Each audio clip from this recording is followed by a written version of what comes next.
Meme பேஜஸ்ல எனக்கு என்னன்னா, அவங்க ஒரு மாரி அது நல்லதா, கெட்டதான்னு எனக்கு சொல்ல தெரியல. ஏன்னா இனிஷியலா நான் பண்ணும்போதெல்லாம், சிலதுக்கு எனக்கு என் பேஜ்ல போடும்போது வியூஸ் வராது. அத எடுத்து ஒரு மீம் பேஜ் அவங்க பேஜ்ல போட்டு வியூஸ் வந்துட்டு இருக்கும். நான் போய் கெஞ்சுவேன், "சார் போட்டீங்க வியூஸ்லாம் வந்து நான் கோச்சிக்கல. காப்பிரைட். அந்த கீழ விக்கல்ஸ்ன்னு அந்த கிரெடிட் மட்டும் குடுத்துட்டீங்கன்னா நல்லாருக்கும்." அவங்க கொஞ்சம் யோசிச்சு, "சரிப்பா தம்பி உனக்கு கெஞ்சுற, குடுக்குறேன்" அப்படின்னு குடுப்பாங்க. என் கன்டென்ட்ங்க அது. ஆ. என்னங்க? அதனால we can't really say much about them. எனக்கு என்னன்னா, சில டைம்ஸ் யாராச்சும் ரொம்ப அடி வாங்குவாங்கல்ல, அப்பதான் கொஞ்சம் வருத்தமா ஜி யாருமே கிடைக்கல. இவன் தான் மாட்டான். இவ்ளோ அடி அடிக்கிறீங்களே போதும் ஜி. அவனுக்கு ஒரு மாரி ஏன்னா நாங்களே அந்த பொசிஷன்ல தானே இருக்கோம். ஆமா. அதனால எனக்கு எப்பயுமே இந்த அடி வாங்குறான்ல, ஒருத்தன வச்சு கன்டென்ட் பண்றான். அவன் பெர்ஸ்பெக்டிவ் தான் தோணும். இவன் என்ன நிலைமையில இருக்கானோ?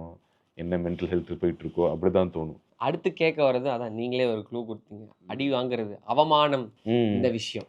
அவமானம் அது ம் கும்கில சொல்ற மாரி மறத்து போயிரும். மறத்து ஒரு பாயிண்ட்டுக்கு மேல அவ்வளோதான்ற மாரி எ எதுவும் பெருசா பண்ண முடியாதுங்க அத பத்தி. அண்ட் ஆல்சோ இங்க யாருமே இந்த படத்துலலாம் வரும்ல, "டேய் வெளில போடா, ஏய்" அப்படிலாம் யாரும் லைக் எனக்கு பர்சனலா நடந்ததில்ல. "போ வெளில போன்னு" இப்படி தள்ளி விடுறது.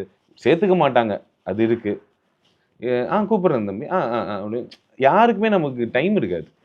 அது ஒண்ணு நான் கத்துக்கிட்டேன். இங்க யாருக்கும் டைம் இல்ல. அவன் வந்து உன்ன அவமானப்படுத்துறதுக்கு கூட அவன் டைம் இல்ல. அதுக்கு ஒரு டைம். உன்ன அசிங்கப்படுத்துறதுக்குலாம் அவன் எஃபர்ட்டே போடுவான். அவன் 1000 வேலை வச்சிருக்கான். அவன் உன்ன பத்தி யாருமே யோசிக்கல. நோபடி கேர்ஸ் அபௌட் யூ அப்படின்றது தான் ரியாலிட்டி. பட் அதுதான் நம்ம advantage. Nobody CARES about you. அதனால நீ எவ்வளோ தடவ வேணாலும் ஃபெயில் ஆகலாம். அருமை. ஆமா. அதனால யூ கேன் ஃபெயில். ஜாலியா ஃபெயில் ஆகலாம். இப்ப ரஜினி சார் ஃபெயில் ஆனா தான் நியூஸ். நான் வீடியோ போட்டு போடலன்னா யாருக்கு கணக்கு போடும்? அடுத்த வீடியோ போட்டுக்குவேன். அவ்வளோதான். ஸோ அவமானம்லாம் you have to just go through that. அது வரலன்னா ஃபீல் பண்ணணும் எனக்கு தெரிஞ்சு. என்னடா இது எல்லாருமே நல்லா இருக்குன்றாங்க. எல்லாரும் வளரலன்னா ஏதோ ஒரு பபுள்ல மாட்டிட்டு இருக்கீங்கன்னு அர்த்தம். Only if you are going outside ஏதோ அசிங்கப்படுறீங்க. எங்கேயோ உங்கள சுத்தி அசிங்கப்படுறீங்க. உங்களுக்கு ஏதோ வாய்ப்பு கிடைக்குது. தோக்குறீங்க. Only when you are failing ஏதோ இம்ப்ரூவ் ஆறீங்கன்னே அர்த்தம். ஃபெயிலே ஆகல. உங்கள எல்லாரும் நீங்க போற இடத்துலலாம் அப்ரிஷியேட் பண்றாங்க. பட் உங்களுக்கு லைஃப்ல இம்ப்ரூவ்மென்ட் வரலன்னா, எங்கேயோ ஒரு பபுள்ல நல்லா மாட்டின்னு இருக்கீங்கன்னு அர்த்தம். கம்ஃபர்ட் ஜோன்ல.